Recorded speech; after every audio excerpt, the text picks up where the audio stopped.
But oh well, speaking of Reddit, I do have some horror stories for you.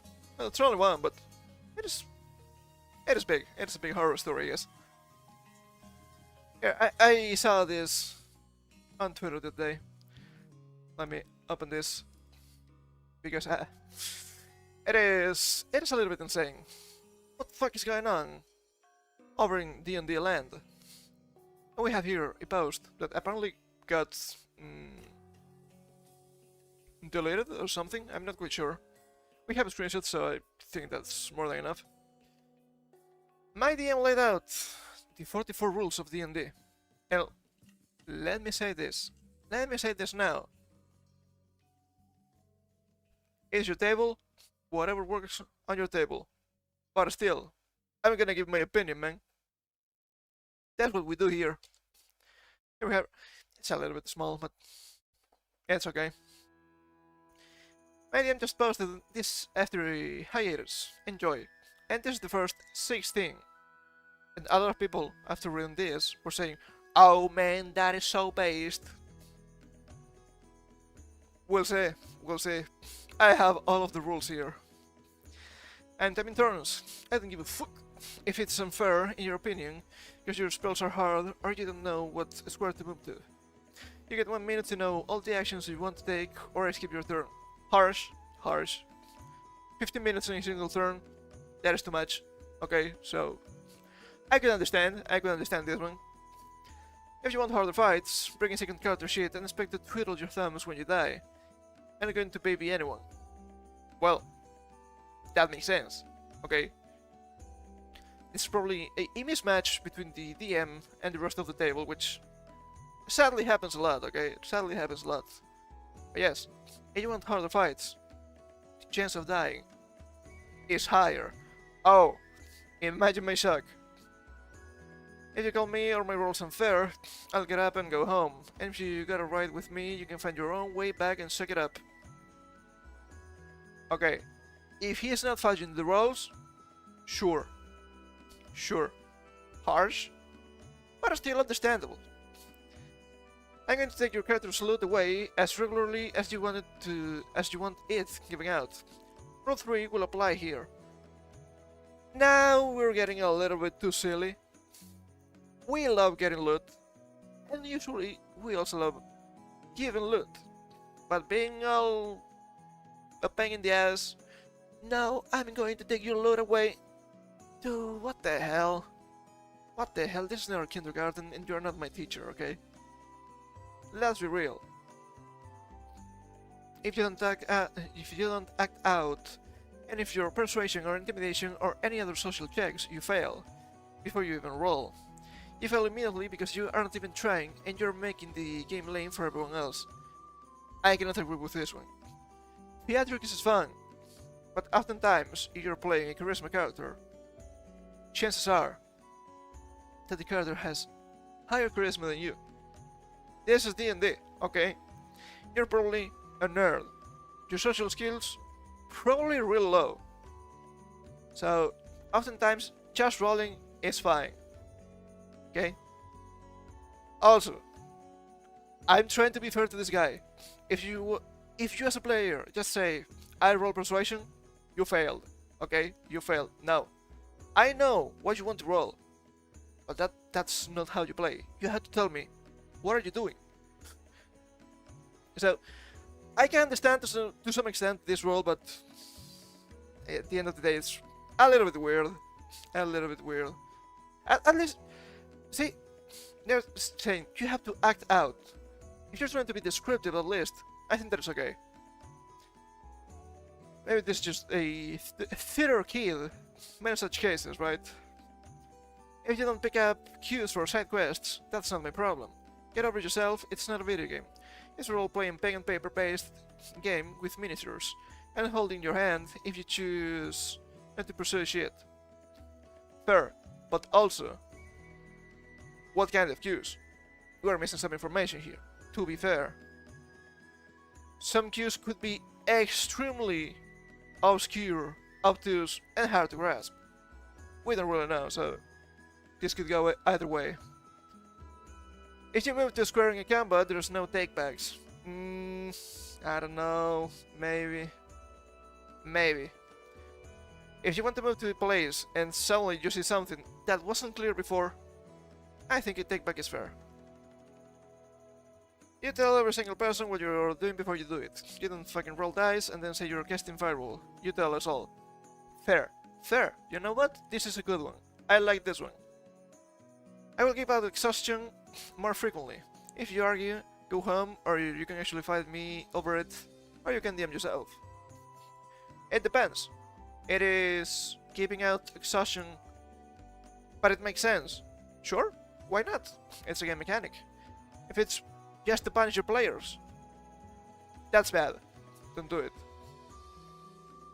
Every snide comment you make to an NPC will be remembered and paid back in triplicate. You all seem to believe there is little consequence.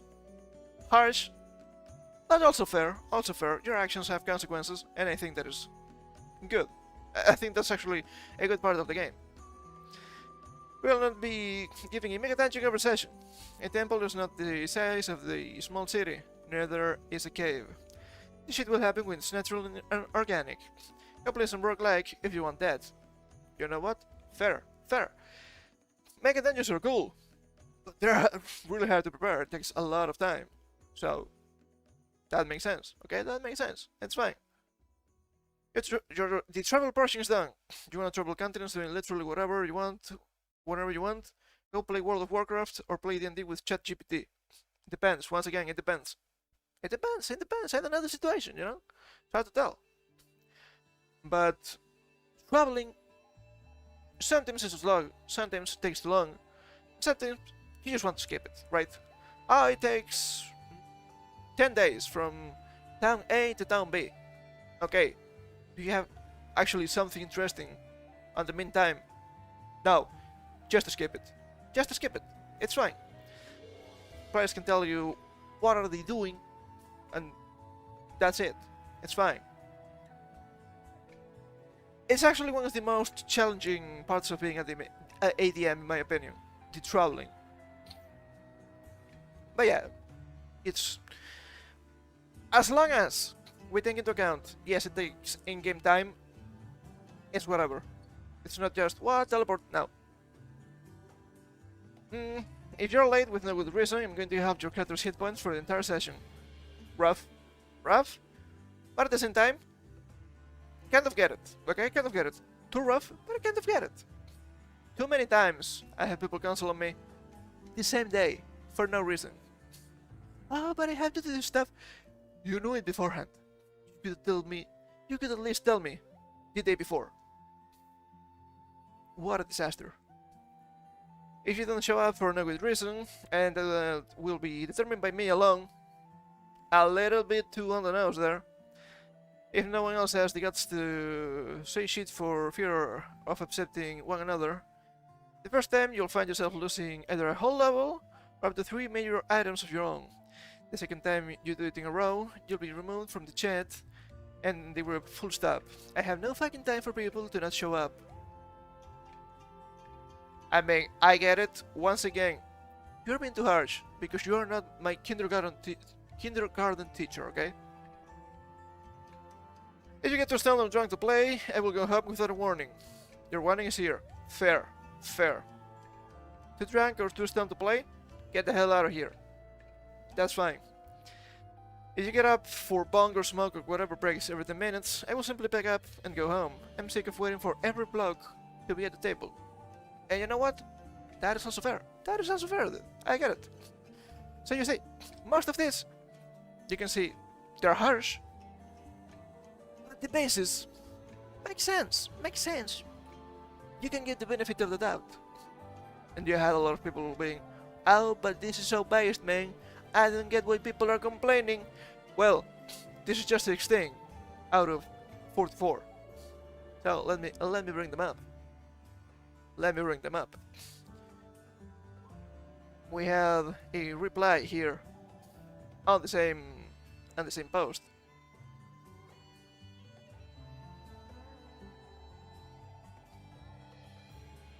How the fuck do we have someone being, I'm generally on the DM side, these are all obvious. Ah, Jesus Christ, this is so small. What the hell? There we go. Yeah, some people here might be clowns. Ah, there we go. If anyone's looking for the other rules, since the thread was deleted, here they are. Let's see. 17. Guidance, divination spells, owls, and whatever spells I decided are too fucking stupid are banned. Outright. No more fucking guidance. Fuck it, buddy. It's in the game. It's in the game. I don't think guidance and divination spells are too strong. I understand you limiting or banning racial flight at early levels. This is part of the game! What do you mean? This is actually good. You are taking stuff that is useful and you are trying to use it. You get one chance at a skill check. If you fuck up, your party doesn't get their chance to do the same check. Think careful who's good at what. Depends on the situation. I can understand it. You're not fishing for 20s here.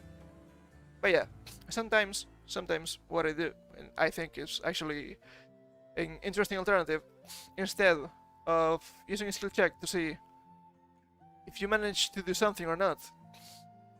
You do it, but how long does it take? It is an interesting alternative, and in some situations it's actually really good. Discussion of metagame details in-game will result in instant damage to your character. Metagame is ass, instant damage is also ass, so both are wrong here. Roleplayer and fellow players is encouraged. Actually, me will just result in me telling you to fuck off. Yes, you're trying to set yourself above everyone else. That is ass. That is ass. If I'm a DM and I fuck up a ruling and someone in my table knows it, tell me. Let's play by the rules. You roll your dice with a view of 2 players from your standard. You roll them neatly and you roll them on the table. Failing to do so, to do these 3 things will auto-fail whatever roll you did. Arguing that you actually rolled invalidly when you clearly didn't is an automatic critical fail. Okay, sure, but critical fail at the same time is not a thing, so if you're actually adding rules here, they're probably really bad. Instant death traps and mechanics are coming into place.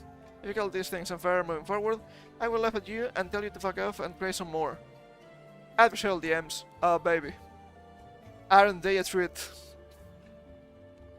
I will not give you random magical items, and vendors will not stock them. They are meant to be rare and hard to acquire. Sometimes fair, sometimes not that fair, depends on the setting. Random encounters in the form of random dragons or strange mysterious road trader or a band of goblins, prostitutes, isn't going to happen. Go play Baldur's Gate 3. We're not here to have fun, buddies. And literally, we'll see that later. That is also a rule. And give 2 fucks what Reddit said about X or Y ruling. On one hand, based because Reddit is ass. On the other hand, you don't have the absolute truth on your side, buddy. So, careful. You might not play D&D ever again if you keep being a clown. I'm just saying. Actually give a less of a fuck about what your mate's D&D group did. Fair. Why would you need new ideas? Saying anything to me about other players not liking me or doing X or Y without them saying it directly to me will result in me kicking you out of the group, then you use someone else to push your own agenda. Oh baby. Your own agenda? Now you're assuming a bunch of stuff. Maybe people just don't like you because you're demonstrating with this list you're an asshole. Many such cases. You're not to sit down and have a 2-hour discussion about what Samson from Bandora Secondary did 3 weeks ago. When you come to play, take the 15-20 minutes I used to set up and review my notes to talk to each other, then sit down to play. That's fair. Saying shit like, guys, come on, we're not here to have fun, we're here to play D&D. This is serious business, is rude, and dismissive of how much work I put into this. I will simply go home if I hear this shit. But to be fair, they are being quite right here. They are not here to have fun if you are the DM, because you constantly have a stick in your ass. Also, they're saying it's serious business, but for some reason, it's rather dismissive of how much work you put into that. I don't know, man. I don't know. This guy's just bitching at this moment. Don't fucking order food randomly. We will eat together at a specific time or not at all. I don't want food shit all over my things. Fair? Fair, I get it. That is a fair one. No further drinks near any of my D&D gear. If you work something, you can pay for it. I let one person trash my DM stream once, and I never had it replaced by them. In fact, I had that person attempt to gaslight me into believing they didn't wreck my shit at all. I'm not stupid, young adult. Accept responsibility. Accept responsibility. That is funny. Arguments between party members outside of roleplay will be resolved by me giving the definite ruling. If you don't like it, fuck off back home. Sure. Sure, I guess that's a fair one too. I don't give a fuck what they did in Critical Role, or what that one guy in Reddit said, or if you think that it's all make-believe, so you can do what you want. You can do what you want. It is make-believe. But your actions have consequences. A little bit of A, a little bit of B, you know. The world around works on internal rulings and lore created specifically for it. This to me reads as I'm going to fuck you when I want to, because the rules of the world. Maybe that's not the case, but this guy seems to be extremely jaded, so there's that. Every single person in this chat is having debuffs applied to their characters that should have occurred a long time ago. This will be specific to characters. This is absolute ass. This is probably the worst rule I've ever seen in my life. I've made a character and I'm trying to play a character that does some specific stuff. So let me be good at the stuff I'm good at. This is just absolute torture at this point. Why would I want to play with a guy that wants to nerf my character when I'm trying to play by the rules? Disgusting. This is just a massive skill issue. If you don't bring your shit, you don't play. Fair. If you don't bring dice, borrow some. Also fair. You have a phone, come on. I will play D&D, I'm not your friend. That doesn't mean you treat me like an enemy during the game. It means I'm no longer being nice. Okay. That doesn't mean you treat me like an enemy during the game, but you're treating your players, all of them are as enemies. Or so it seems. So... rules for thee, but not for me, because I don't want them. This just up to 37. There's a couple more here. If you treat me poorly, in any way, shape or form, after, as during, or before the game, due to something that happened in the game, you're out. If you cannot separate the game from reality, I think you're a fucking moron, and I have little time to deal with that energy. Oh baby. Is this projection? This seems like projection to me. You will submit your spell lists daily, in-game. If you do not give me a spell list each in-game day, you will not be allowed to cast a single spell or cantrip in combat. Hold up. Hold up. Cantrips are fixed. Come on now. I do not trust you guys to not use this against me. This guy is extremely jaded. This guy is extremely burnt out. And he's probably playing with assholes. I can understand this with some context though. If you do not mark off spell slots, or you say something like, I remember what I meant, as a way to justify it, I will simply fail your spell, kill half your health in damage to you, and say you have no spells to cast for the rest of the day. Once again, keep on moving! Controlling them. Which I could understand to some extent if he's just playing with assholes, but at that point, why the fuck are you playing with them? Don't be stupid. If you break literally anything, you can buy the replacement that day, or not until you do. Fair. If you complain about the choice of music, I fully expect you to bring the whole playlist to the next session, or to shut the fuck up. Okay, buddy. I ain't gonna tell you this. Your music taste? Probably yes. Okay? Probably yes. Your music taste, your choice of music for the game? Not everyone's going to like it. So suck it up. Cannot stress enough how little I care about how you feel about my rulings from now on. Oh, and rule 44. I'm never just threatening you. I'm promising you. And even if I want to be generous to this guy, he has become probably one of the worst example of DMs there is. Extremely adversarial, to the point that I don't think anyone is having fun. Not him, not the players, not even the dice themselves. So, stop it. Get some help. Maybe you actually need to stop playing the game. Maybe you actually need to stop DMing. That happens sometimes, okay? That happens sometimes. Do not get burned out. It's just a game. It's just a silly game you play with friends. It's just make believe with funny math works. Please, this is nonsensical, okay? This is nonsensical. Why would you do this? Why would you do this? Well, once again, burnt out.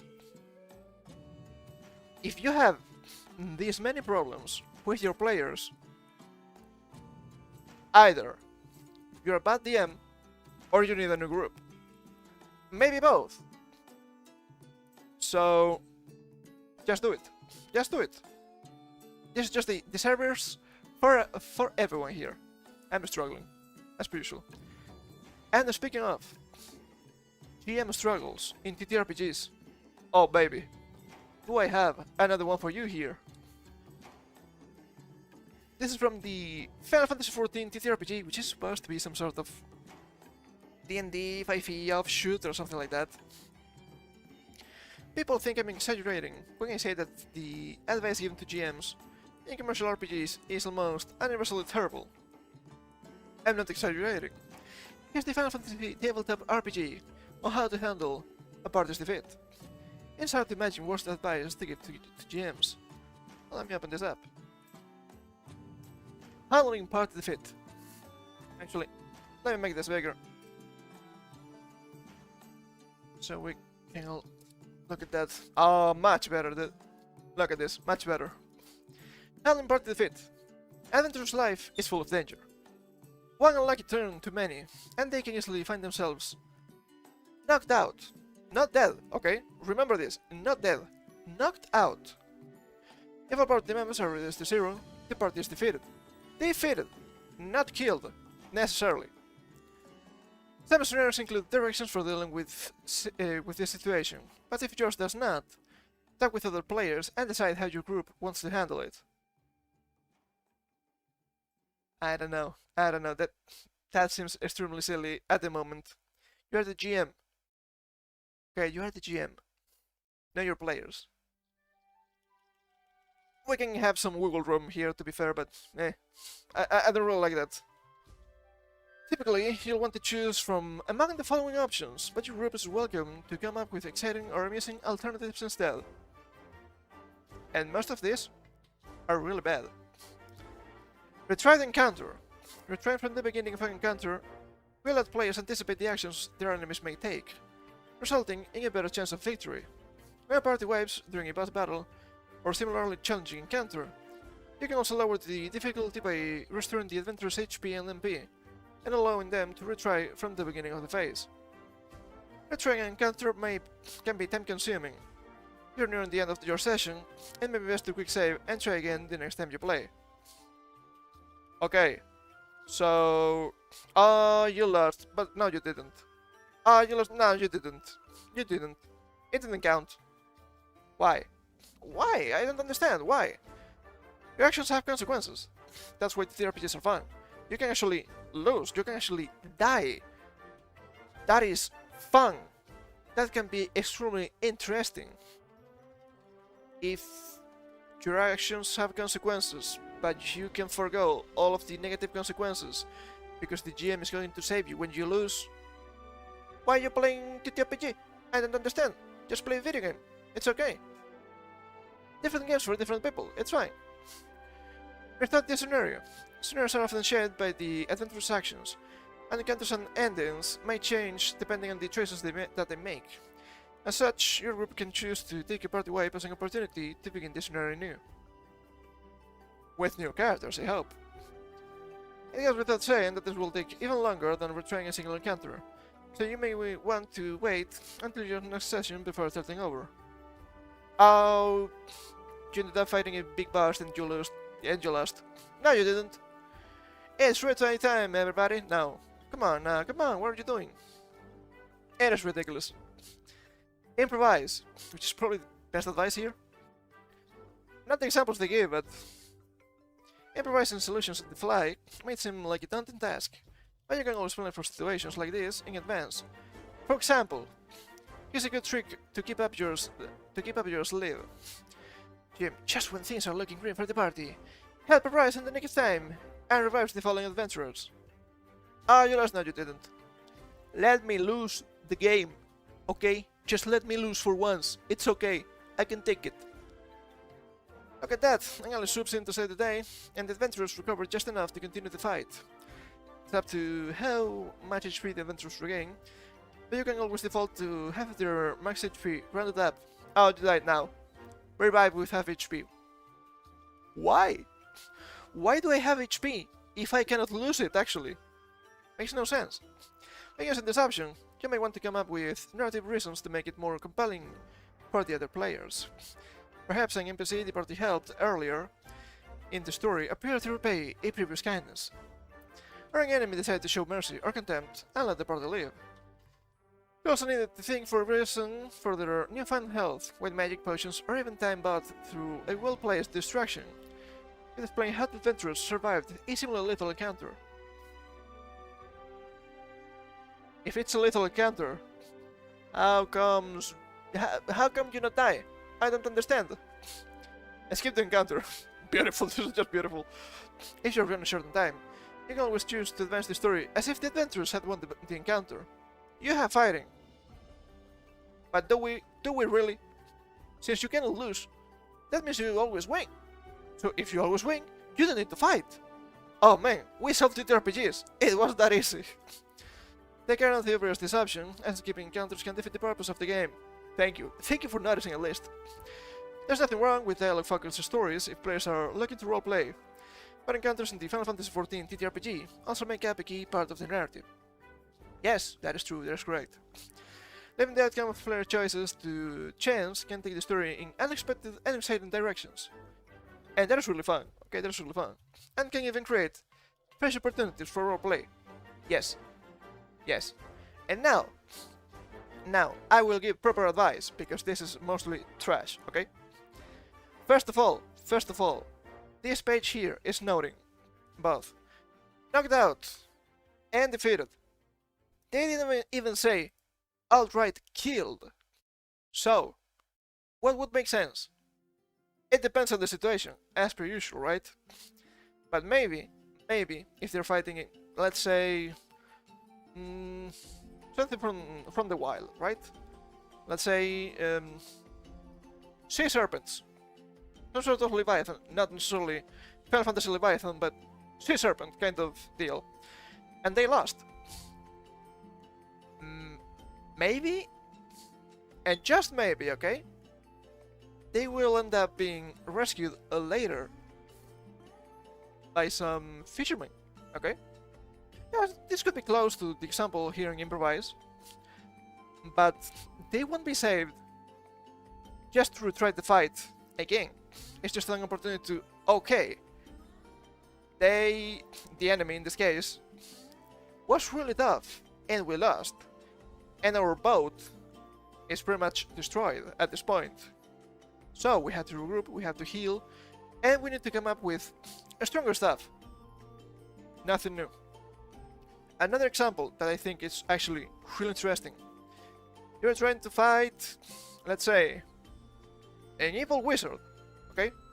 Probably a smart guy. Is the wizard going to kill all the party? Maybe, but maybe not. Maybe what the wizard will do is, upon defeat, take them to prison. And now you have a really interesting prison break episode, which could be really cool. It is tough to make, because you have to be fair. I'm using a little bit of D&D 5e logic here. Most people know the system, so I guess it's gonna be mostly agnostic, maybe. You will have to give them some stuff to have them going on this prison break, right? At first, yes, your casters, if they need some sort of staff, wand, components of any sort, they're gonna have a really hard time. But if you have also marshals, usually your fighter, your barbarian, and especially the monk, they're going to be thriving. They can do a bunch of stuff, especially the monk. Actually, the monk really doesn't care. Most monks really don't care about, oh, they took out my gear. Well, I didn't have many. I didn't have many things on me. I don't have an armor, and I don't really need a weapon. Let them be cool on that situation. They deserve it. And then you can find, keys. Maybe you can get some weapons from the guards. Maybe you can find some stuff here and there you could use as material components for spells. And at the end, the party gets their gear back. Maybe not all of it, but most of it, right? You don't want them to be naked forever. That is a really good idea. And, because I think it's necessary, the last option here. Sometimes, when you get defeated, you die. And that is okay. Okay, that is okay. We've seen many stories in fiction when characters, important characters, die. They just die. And it is a really important moment. Do not take that away. Sometimes dealing with the TPK could be hard, depending on the situation, but maybe that could be a legend of heroes who failed, but they inspire new heroes, and you can continue the story. At the end of the day, that's just my opinion, but please, let me have consequences for my actions, because that is part of the game. That is what makes TTRPGs so much fun. And of course, we will have people being like, oh yeah, but it's trying to emulate Final Fantasy games. Sure, but Final Fantasy games already exist. If you're trying to make a Final Fantasy TTRPG, it should be TTRPG first, Final Fantasy second. If you just want to load your last save and try to attempt the boss again, play a video game. It's fine. We like them here too. They are different experiences though, and that is okay. That is okay. Just let me have consequences. Actual consequences. And let's be real, okay, let's be real. If we go back here, most of the replies are, oh my god, the licensed Final Fantasy RPG plays like a Final Fantasy game, the horror. I mean, I expect a TTRPG to be a TTRPG, but maybe that's just me, right? You have many people being like this.